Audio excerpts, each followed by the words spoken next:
兩座新嘅建築物喺 Henry 街，呢個就係 Catherine 街。歌姬狗仔啊，幾得意！呢棟都起得好快喎，同埋嗰棟都差唔多完成啦。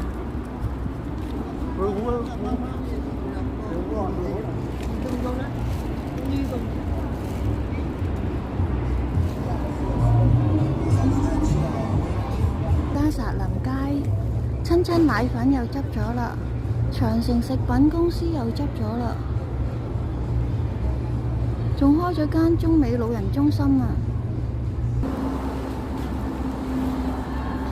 餅鋪仲喺度，新嘅候選人余燕姿。加薩林街、麥迪遜大道、麥迪遜街，呢個又入伙返啦，火災。